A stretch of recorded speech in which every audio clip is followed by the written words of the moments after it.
আগামী সপ্তাহে বাংলাদেশের অন্তর্বর্তীকালীন সরকারের প্রধান উপদেষ্টা ও নোবেলজয়ী অর্থনীতিবিদ ডক্টর মোহাম্মদ ইউনূস চীন সফরে যাচ্ছেন। চীন তার জন্য লাল বাগিচা বিছিয়ে দেবে বলে ধারণা করা হচ্ছে। রিপোর্ট সাউথ চায়না মর্নিং পোস্টের। এই সফরটি আসছে এমন একটি সময়ে যখন বাংলাদেশ ভারত সম্পর্কে টানাপোড়েন চলছে। ভারতের সঙ্গে সীমান্ত উত্তেজনা, সংখ্যালঘু ইস্যু এবং মার্কিন গোয়েন্দা পরিচালকের বিতর্কিত মন্তব্য সব মিলিয়ে ঢাকা দিল্লি সম্পর্ক এখন ঠান্ডা যুদ্ধের পর্যায়ে। এই প্রেক্ষাপটে ডক্টর ইউনূসের চীন সফর নিয়ে তৈরি হয়েছে ব্যাপক কৌতূহল। ডক্টর ইউনূস ২৭ মার্চ চীনের হাইনান প্রদেশে বোয়াও ফোরাম ফর এশিয়ার উদ্বোধনী অনুষ্ঠানে বক্তৃতা দেবেন। এরপর ২৮ মার্চ বেইজিংয়ে চীনের প্রেসিডেন্ট শি জিনপিং এর সঙ্গে বৈঠক করবেন বলে আশা করা হচ্ছে। এছাড়াও তিনি পিকিং বিশ্ববিদ্যালয়ে বক্তৃতা দেবেন এবং সেখান থেকে সম্মানসূচক ডক্টরেট ডিগ্রি পাবেন।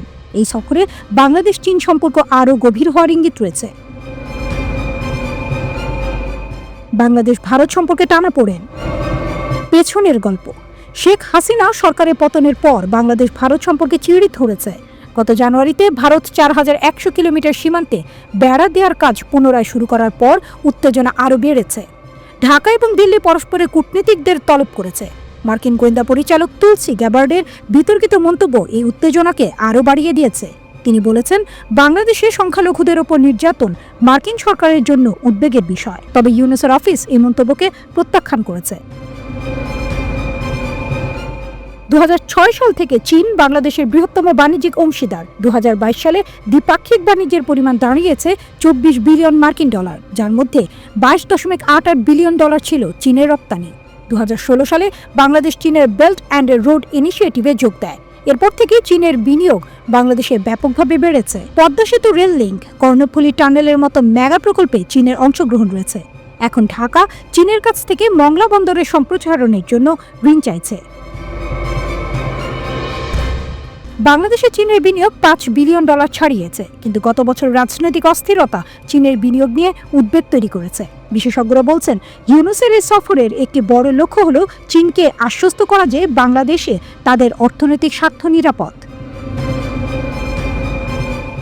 তিস্তা নদী ব্যবস্থাপনা নিয়ে বাংলাদেশ ভারত চীনের মধ্যে দীর্ঘদিন ধরে আলোচনা চলছে। ২০১৬ সালে বাংলাদেশ তিস্তা নদী পুনরুদ্ধার প্রকল্পের জন্য চীনের কাছ থেকে ঋণ চেয়েছিলেন, কিন্তু ভারত এই প্রকল্পে আপত্তি জানায়। ভারত বলেছে তারা নিজেরাই এই প্রকল্প বাস্তবায়ন করবে। এই ইস্যুটি বাংলাদেশ ভারত চীনের মধ্যে ভূ রাজনৈতিক প্রতিদ্বন্দ্বিতার একটি বড় উদাহরণ। বিশেষজ্ঞরা বলছেন, ইউনূসের সফরে তিস্তা নদী প্রকল্প নিয়ে আলোচনা হতে পারে। চীনের কৌশলগত উদ্দেশ্য। বাংলাদেশের প্রভাব বিস্তার। বাংলাদেশে চীনের বিনিয়োগ শুধু অর্থনৈতিক নয়, কৌশলগত। চীন বাংলাদেশের মাধ্যমে দক্ষিণ এশিয়ায় তার প্রভাব বিস্তার করতে চায়। বিশেষ করে ভারতের সঙ্গে প্রতিযোগিতায় বাংলাদেশ একটি গুরুত্বপূর্ণ স্থান দখল করে আছে। চীনের রাষ্ট্রদূত ইয়াও ওয়েন গত অক্টোবরে বাংলাদেশের ছাত্র আন্দোলনের প্রতিনিধিদের সঙ্গে দেখা করেছেন। এছাড়াও তিনি ইউনূস এবং অন্যান্য রাজনৈতিক নেতাদের সঙ্গেও বৈঠক করেছেন। ডক্টর ইউনূসের চীন সফর শুধু একটি কূটনৈতিক সফর নয়, এটি বাংলাদেশ চীন ভারতের ভূ রাজনৈতিক খেলার একটি গুরুত্বপূর্ণ অধ্যায়। এই সফরে অর্থনৈতিক সহযোগিতা, কৌশলগত সম্পর্ক এবং আঞ্চলিক নিরাপত্তা নিয়ে আলোচনা হবে। বিশেষ করে তিস্তা নদী প্রকল্প এবং চীনের বিনিয়োগ নিয়ে যে আলোচনা হবে তা বাংলাদেশের ভবিষ্যৎ নির্ধারণে বড় ভূমিকা রাখতে পারে।